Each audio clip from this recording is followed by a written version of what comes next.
de la République démocratique du Congo.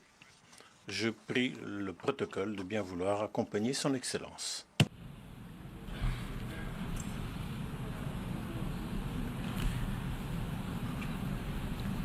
On behalf of the General Assembly, Au nom de l'Assemblée générale, j'ai l'honneur de souhaiter la bienvenue à son Excellence Félix Antoine Tshisekedi Tshilombo, président de la République démocratique du Congo, et je l'invite à s'adresser à l'Assemblée.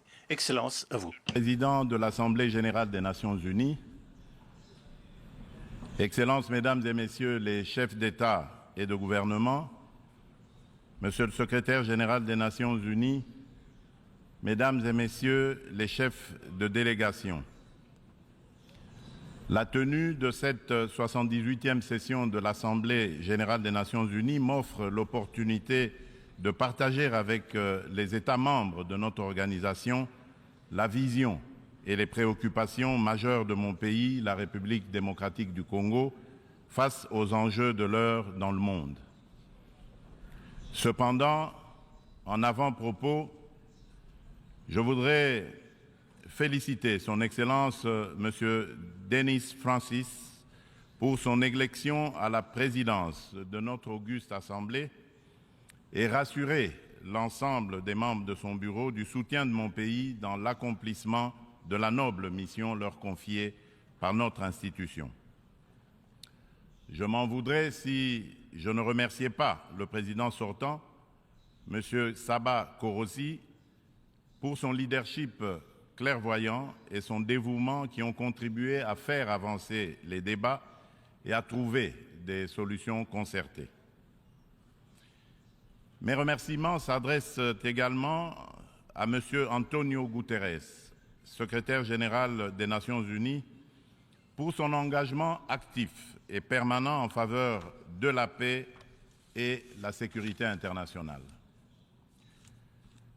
Monsieur le Président, pendant que se tient ici à New York cette session, le peuple marocain n'a pas encore fini de pleurer ses victimes ni guéri ses plaies par suite des puissants tremblements de terre survenus dans la nuit de vendredi 8 au samedi 9 septembre en cours, causant la mort de plus de 3000 Marocains, en blessant au moins 5000 et détruisant plusieurs villes et localités du royaume. De même, les Libyens ne sont pas encore sortis des traumatismes des inondations qui ont ôté la vie à plus de 20 000 personnes et provoqué d'énormes dégâts matériels le dimanche 10 de ce même mois. Le peuple congolais salue la mobilisation de la communauté internationale pour secourir ces peuples frères du Royaume du Maroc et de la Libye. Il leur exprime toute sa compassion et sa solidarité et souhaite une prompte guérison à tous les blessés de ces deux calamités naturelles. Monsieur le Président, au-delà de déplorer ces calamités naturelles, l'actuelle session de l'Assemblée générale se tient à une période exceptionnelle de notre histoire où le monde est confronté à des situations graves qui menacent l'existence même de la nature humaine. À la guerre en Ukraine, qui entraîne la crise alimentaire, marquée par une flambée des prix et une pénurie de denrées de première nécessité, s'ajoute l'aggravation des effets du réchauffement climatique, des conflits armés qui continuent à faire rage ci et là. Ces crises qui se renforcent mutuellement mettent au défi le système multilatéral et la coopération internationale. Or, maintenir la paix et la sécurité internationale, garantir la justice et les droits humains, favoriser le progrès social, instaurer les meilleures conditions de vie, sont en effet des vœux unanimes et intemporels de tous les peuples du monde qui doivent par conséquent demeurer au centre de notre action collective suivant une approche réellement multilatérale et inclusive. Nous sommes interpellés à travailler ensemble en vue de répondre à ces défis qui sont de portée existentielle. C'est pour cette raison fondamentale que je salue la pertinence du thème central annuel de cette session, intitulé « Rétablir la confiance et raviver la solidarité mondiale, accélérer l'action menée pour réaliser le programme 2030 et les objectifs de développement durable en faveur de la paix, de la prospérité, du progrès et de la durabilité pour tous. » Cette thématique place les valeurs de solidarité et de confiance au cœur des facteurs de la relance et l'accélération des solutions aux défis mondiaux étroitement imbriqués afin que faire progresser la paix, la sécurité et le développement durable. Ces deux valeurs prennent tout leur sens dans le contexte de crise que nous vivons aujourd'hui. À ce sujet, il est essentiel de rappeler qu'à mi-chemin vers l'atteinte des ODD en 2023, sous l'effet conjugué des catastrophes climatiques, des conflits récurrents, de la récession économique et des effets persistants de la pandémie de Covid-19, les inégalités et la pauvreté se sont aggravées. La faim et la malnutrition sont en augmentation. Les besoins humanitaires et les déplacements de population atteignent des niveaux records. Et les catastrophes climatiques et environnementales plongent le monde dans un risque systémique et existentiel des plus graves. Pour venir à bout de ces fléaux qui sont des menaces réelles à la paix et à la sécurité internationale, ainsi qu'un obstacle majeur à la prospérité et au progrès des nations, il est évident que la mutualisation des énergies et une approche multilatérale dans la confiance réciproque et la solidarité sont des atouts majeurs et indispensables. Monsieur le Président, le maintien de la paix et de la sécurité internationale constitue le fondement et l'objectif primordial de la création de l'Organisation des Nations Unies. Ceci requiert plus de détermination et d'engagement de tous face à toute menace contre la paix et la sécurité dans le monde. Les peuples africains ne comprennent pas souvent l'attitude équivoque, la politique de 2 poids, 2 mesures, les ambiguïtés et atermoiements de notre organisation, plus particulièrement de son Conseil de sécurité, dans certaines crises politiques et sécuritaires qui sévissent en Afrique, parfois depuis plusieurs décennies. C'est le cas notamment de la crise oubliée du Sahara occidental qui déchire 2 pays frères, l'Algérie et le Royaume du Maroc, et dure depuis plusieurs décennies. C'est aussi le cas de celui du Mozambique, victime d'attaques terroristes meurtrières depuis environ une décennie dans la province de Cabo Delgado.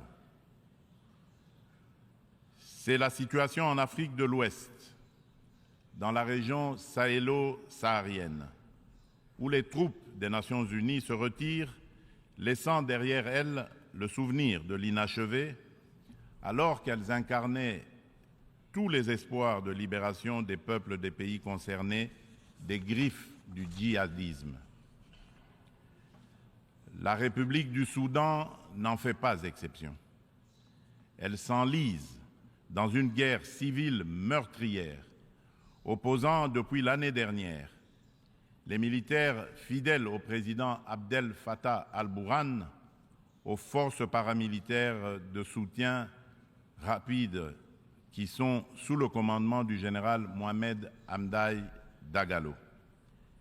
Cette guerre a déjà causé beaucoup de morts et d'importants dégâts matériels. La communauté internationale est quasiment indifférente à la tragédie soudanaise. C'est ici le lieu d'aborder une question d'une importance capitale pour la République démocratique du Congo et pour la consolidation de la paix dans notre région.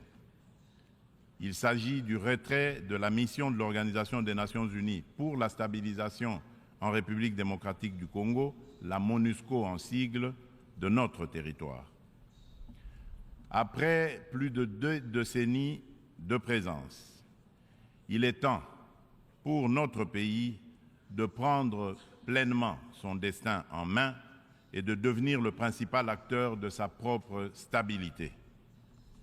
Nous sommes reconnaissants envers la communauté internationale et les Nations Unies pour leur soutien et leur partenariat, mais nous sommes également conscients que le retrait progressif de la MONUSCO est une étape nécessaire pour consolider le progrès que nous avons déjà réalisé. Cependant, il est à déplorer que les missions de maintien de la paix déployées sous une forme ou sous une autre, depuis 25 ans en République démocratique du Congo, n'aient pas réussi à faire face aux rébellions et conflits armés qui déchirent ce pays et la région des Grands Lacs, ni à protéger les populations civiles. Aussi, le projet de retrait échelonné, responsable et durable de la MONUSCO, annoncé depuis 2018 et dont le plan de transition a été adopté en 2021, devient-il anachronique au regard de l'évolution des contingences politiques, sécuritaires et sociales actuelles. Il est donc illusoire et contre-productif de continuer à s'accrocher au maintien de la MONUSCO pour restaurer la paix en République démocratique du Congo et stabiliser celle-ci. Par ailleurs, l'accélération du retrait de la MONUSCO devient une nécessité impérieuse pour apaiser les tensions entre cette dernière et nos concitoyens. Il est temps pour mon pays d'explorer de nouveaux mécanismes de collaboration stratégique avec les Nations Unies, davantage en phase avec nos réalités actuelles. C'est pourquoi, en ma qualité de garant constitutionnel de l'intégrité territoriale, de la souveraineté et de l'indépendance de mon pays, de la bonne tenue de notre nation ainsi que du bien-être de mes concitoyens, j'ai instruit le gouvernement de la République d'entamer des discussions avec les autorités onusiennes pour un retrait accéléré de la MONUSCO de la République démocratique du Congo, en ramenant le début de ce retrait progressif de décembre 2024 à décembre 2023.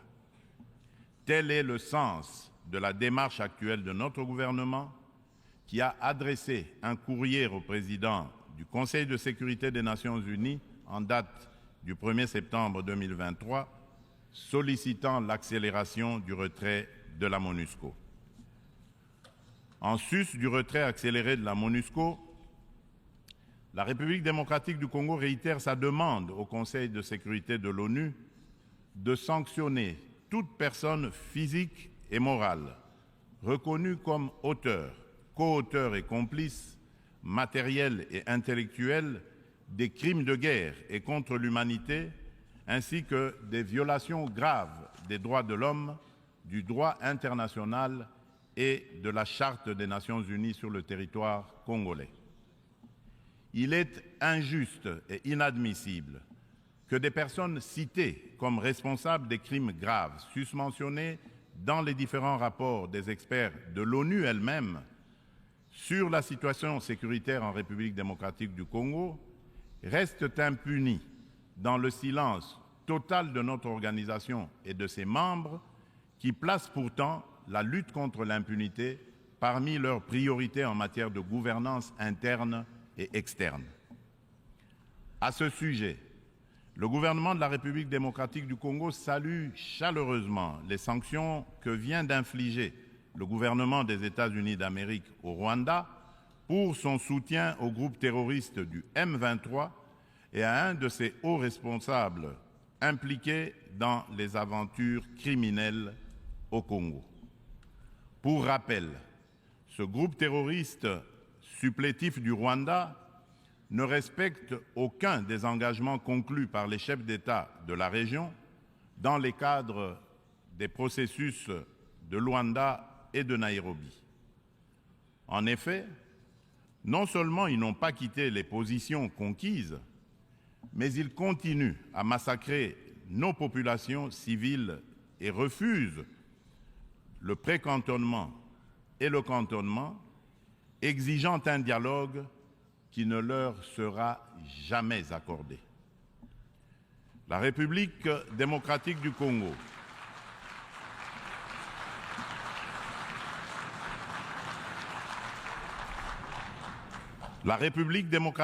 Congo espère que les autres États suivront ce bon exemple montré par les États-Unis d'Amérique de soutien à la lutte commune contre l'impunité et au triomphe des idéaux de justice et de solidarité entre les peuples. Le gouvernement congolais attend de la prochaine réunion du Conseil de sécurité qu'il accorde une attention toute particulière à sa requête et qu'il soit constructif dans la gestion du processus délicat et laborieux de paix dans notre pays. Monsieur le Président, un autre défi qui préoccupe au plus haut point toutes les nations du monde est celui du réchauffement de notre planète. Point n'est encore besoin de rappeler que l'augmentation de la température depuis quelques décennies affecte la vie de toute l'humanité et nous préoccupe tous.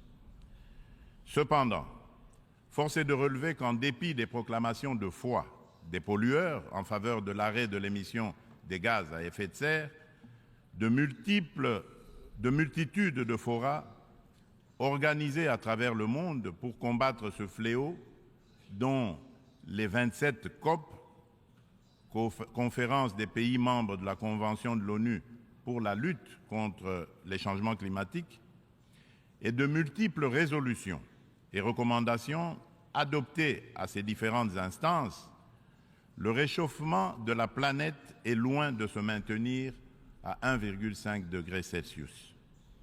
Bien au contraire, à la COP 27 tenue à Sharm el-Sheikh, en Égypte cette année, des inquiétudes se sont manifestées sur une tendance à la hausse de cette température. Ce constat peu rassurant appelle sans doute à la revisitation de nos approches et des politiques adoptées. Dans ce cadre, le sommet africain sur le climat qui vient de se tenir à Nairobi au Kenya, sous la direction conjointe de l'Union africaine et de la République du Kenya, du 4 au 7 septembre dernier, a été une initiative salutaire et très opportune qui traduit la détermination de l'Afrique à participer activement au traitement de cette question vitale et de compter désormais comme un poids lourd incontournable dans la solution du réchauffement planétaire et de l'économie du futur plus verte et responsable. Les Africains sont sortis du sommet avec un cahier de charges commun, contenu dans la déclaration de Nairobi et axé notamment sur la réforme de l'architecture du système financier international pour plus d'équité, la restructuration et l'allègement des dettes de leur pays, la transformation locale de leurs produits et la mise en place d'un régime de taxation de carbone incluant une taxe sur le commerce des combustibles fossiles, ainsi que sur le transport maritime et aérien. Ils ont rappelé également aux riches pollueurs un engagement pris en 2009, mais non encore honoré jusqu'à ce jour, de fournir 100 milliards de dollars américains en financement climatique. La République démocratique du Congo demande aux Nations unies et à l'ensemble de la communauté internationale de prêter une attention particulière aux revendications légitimes de l'Afrique. Dans ce cadre, mon pays appelle à la création d'un marché carbone équitable et des prix incitatifs tout en renforçant l'efficacité des financements climatiques. Il espère une opérationnalisation rapide de l'article 6 de l'accord de Paris et soutient l'idée des partenariats mutuellement bénéfiques entre l'État et les secteurs publics. C'est dans la même logique que la République démocratique du Congo réitère sa disponibilité de coopérer avec tout partenaire, public ou privé, pour mettre en valeur ces minerais stratégiques en vue de la transition écologique et a pris des engagements courageux, notamment ceux de consacrer 30% de la superficie de son territoire national à la préservation de la biodiversité et de déposer une contribution prévue déterminée comportant des mesures d'atténuation axées sur 4 secteurs prioritaires: l'agriculture, les forêts, l'énergie et les transferts de technologies, ainsi que des mesures d'adaptation. Monsieur le Président, le multilatéralisme et le respect d'un système mondial fondé sur des règles ont soutenu la paix, la sécurité, la santé et la prospérité dans de vastes parties du monde depuis 78 ans. Les Nations Unies incarnent ces principes et restent un acteur indispensable pour faire face aux menaces existentielles contemporaines, qu'il s'agisse de la crise alimentaire actuelle, du changement climatique, du terrorisme, ainsi que des pandémies et de la prolifération nucléaire. Aucune de ces menaces mondiales critiques ne peut être résolue par des nations agissant seules, aussi puissantes soient-elles. Tout cela exige une coopération multilatérale. Pour conserver la confiance de la communauté internationale, l'Organisation des Nations Unies doit montrer qu'elle est capable de s'adapter au temps présent et de relever avec efficacité et responsabilité les défis d'aujourd'hui. Aussi, pour donner un nouveau départ au multilatéralisme, la réforme de la Charte des Nations Unies sur les points clés, Conseil de sécurité, veto, chapitre 7, recours à la force, est-elle indispensable, mais ne serait pas suffisante. Les chantiers ne manquent pas. La coordination et la coopération entre les différentes institutions et agences des Nations Unies sont imparfaites. Des problèmes globaux sont abordés plusieurs fois dans différentes enceintes, sous des angles différents, de façon contradictoire. D'autres ne le sont jamais, nulle part. Chaque bureaucratie internationale entend persévérer dans son être. À ce sujet, la demande pressante et incessante de mon pays et de l'Afrique tout entière est d'élargir le Conseil de sécurité des Nations Unies en tant qu'organe pilote et décisionnel de l'ONU, afin de pouvoir intégrer en son sein 2 représentants du continent africain en qualité de membres permanents aux fins de consacrer un équilibre géographique juste et représentatif. D'où la pertinence et la nécessité de réformer notre organisation vieille de 78 ans, qui accuse certaines limites face aux mutations actuelles et à la dynamique internationale, afin de lui donner plus d'inclusivité, aussi bien dans sa composition que dans son processus de prise de décision, qui désormais devra prendre en compte la voix de l'Afrique. Monsieur le Président, avant de clore mon propos, permettez-moi du haut de cette tribune de revenir sur la question des violences faites aux femmes dans le contexte de guerre et des conflits armés. Il n'est un secret pour personne que la République démocratique du Congo est l'un des États africains où les violences sexuelles contre la femme sont les plus déconcertantes, du fait notamment des décennies de conflits armés. Afin de soulager les souffrances des femmes victimes des violences liées au conflit et de réparer, un tant soit peu, le préjudice leur causé, mon pays a mis en place des mécanismes institutionnels spécifiques.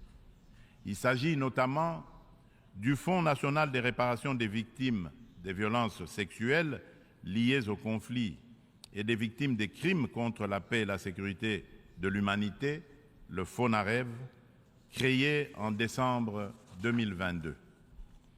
Dans le prolongement de ces initiatives de protection et de promotion de la femme, la République démocratique du Congo s'emploie inlassablement à changer le regard des hommes sur les femmes, notamment en bannissant les structures sociétales qui créent des barrières à l'épanouissement de la femme, ainsi que les dynamiques de pouvoir qui sous-tendent les relations hommes-femmes.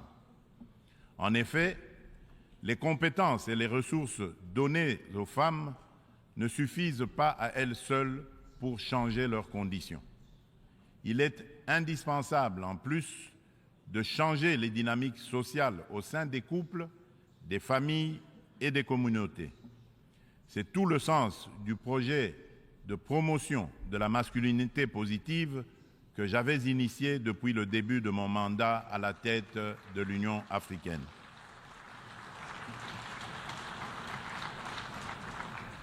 Monsieur le Président de l'Assemblée générale des Nations unies, Excellences, Mesdames et Messieurs les chefs d'État et de gouvernement, Monsieur le Secrétaire général des Nations unies, Mesdames et Messieurs les chefs de délégation, pour conclure, je voudrais confirmer une fois de plus qu'à la fin de cette année, des élections générales seront organisées en République démocratique du Congo dans les institutions à mandat électif jusqu'au niveau des communes. En vue de garantir leur succès, toutes les parties impliquées se mobilisent activement. La Commission électorale nationale indépendante, la CENI, a déjà convoqué le corps électoral et publié les listes des candidats pour les législatives nationales et provinciales ainsi que les municipales. Des dispositions sont prises pour assurer la transparence, l'inclusivité, l'égalité des chances et la crédibilité des prochains scrutins. Des invitations ont déjà été lancées aux institutions internationales et organisations non gouvernementales spécialisées en la matière pour mandater leur mission d'observation électorale afin d'accompagner le processus et d'aider l'État congolais à consolider sa jeune démocratie. L'ONU est invitée aussi à y jouer un rôle important par ses institutions spécialisées. Le gouvernement congolais remercie déjà celles des institutions et ONG invitées qui sont déjà à pied d'œuvre. La République démocratique du Congo reste convaincue que l'ONU reste le cadre le plus approprié pour discuter de l'avenir de notre planète et des relations aussi bien entre les peuples qu'entre les États. Suite à la tenue d'élections démocratiques et apaisées au Zimbabwe, je lance un appel pressant aux Nations unies de mettre tout en œuvre pour obtenir la levée immédiate des sanctions contre la République du Zimbabwe et son peuple. Cependant, pour remplir efficacement ces lourdes et délicates missions et mériter la confiance de tous, l'ONU doit incarner les valeurs de justice, d'équité et de solidarité et être représentative de tous dans notre diversité culturelle, politique, économique et sociale. C'est là tout le sens de sa réforme sur laquelle les Africains ne cessent de revenir et du combat que nous devons tous mener. Je vous remercie.